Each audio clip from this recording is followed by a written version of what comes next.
चंद्रपुर लोकसभा के चुनाव को लेकर विभिन्न राजनीतिक दल के पदाधिकारियों ने टिकट मिलने के लिए अपना दमखम लगाना शुरू कर दिया है और पार्टी हाईकमान को अपनी दावेदारी भी प्रस्तुत की। प्रदेश युवक कांग्रेस की महासचिव शिवानी वडेट्टीवार ने भी इस सीट पर अपना दावा ठोका। सी टीवी प्रतिनिधि जावेद शेख ने इस संदर्भ में उनसे मुलाकात की। प्रस्तुत है इस मुलाकात के कुछ अंश।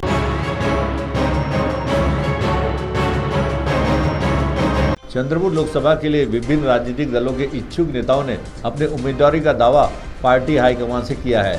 इसी क्रम में विरोधी पक्ष नेता विधायक विजय वडेट्टीवार की बेटी तथा महाराष्ट्र प्रदेश युवक कांग्रेस की महासचिव शिवानी वडेट्टीवार ने भी अपनी दावेदारी पार्टी हाईकमान के पास प्रस्तुत की है। इस संदर्भ में लगातार वे लोकसभा क्षेत्र में लोगों से संपर्क करने में जुटी हुई है। हालांकि अभी तक पार्टी हाईकमान की ओर से किसे उम्मीदवारी दी जाएगी यह स्थिति स्पष्ट नहीं हुई है और इस पर गूढ़ रहस्य कायम है। ऐसे में भद्रावती के हमारे सी टीवी के प्रतिनिधि जावेद शेख ने शिवानी वडेट्टीवार से लोकसभा चुनाव लड़ने के संबंध में उनकी राय जानी। तो उन्होंने क्या कहा, आइए देखते हैं सी टीवी प्रतिनिधि जावेद शेख द्वारा ली गई इस मुलाकात। मी मागणी केलेली आहे की पक्षाने मला पक्षाची उमेदवारी द्यावी लोकसभेसाठी, चंद्रपूर लोकसभेसाठी।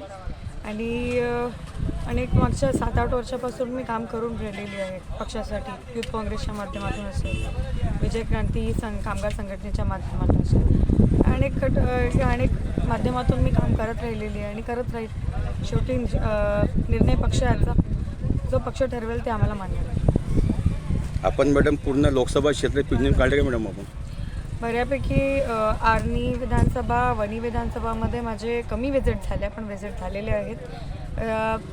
राजुरा विधानसभा, बल्लारशा विधानसभा आणि चंद्रपूर विधानसभामध्ये माझी सतत विजिट होत राहते। आणि त्याच प्रकारे बरोरा, भद्रावती इथे सुद्धा WCLच्या कामाच्या माध्यमातून, युनियनच्या माध्यमातून इथे सुद्धा विजिट होत राहते। पण मी तरीही भेटीगाठीचं सत्र वाढवलेलं आहे। शेवटी निर्णय पक्षाचा, बघू आता काय होतं। जनतेला आपल्याला काय संदेश देणार आपण, समज आपल्याला सीट भेटली तर? जनतेला मी हीच विनंती करेल की यावेळेस तुम्ही अशा व्यक्तीला तुम्ही निवडून द्या जो तुमच्यासाठी झटेल, तुमच्यासाठी लढेल।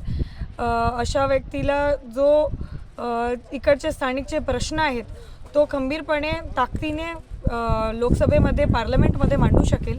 स्थानिक प्रश्न म्हणजे बेरोजगारीचा प्रश्न आहे। स्थानिक प्रश्न म्हणजे भूमिपुत्रांना जे नोकरीपासून वंचित ठेवण्यात येत आहे। चंद्रपूरसारख्या इंडस्ट्रीयल झोनमध्ये सुद्धा स्थानिकांना नोकरी मिळत नाही आहे। त्यानंतर प्रदूषणाचा विषय आहे। त्यानंतर शेतकऱ्यांचा विषय आहे, जिथे शेतकऱ्यांना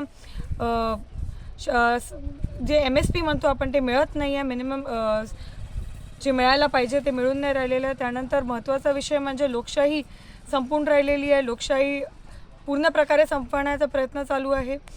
कोणीही आपला गुंडाराज चालवून राहिले, पोलीस आहेत की गुंडे आहेत हे समजून नाही राहिलेलं आहे। असे अनेक प्रश्न आहेत, स्थानिक प्रश्न आहेत।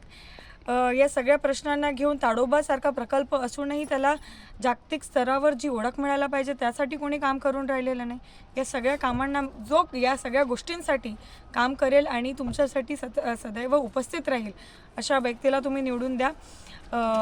एक ऊर्जा निर्माण करणारा हा जिल्हा आहे, तर जे या जिल्ह्याची जी ऊर्जा आहे ती पार्लमेंटपर्यंत घेऊन जाईल अशा व्यक्तीला निवडून द्या। हीच लोकांना मी विनंती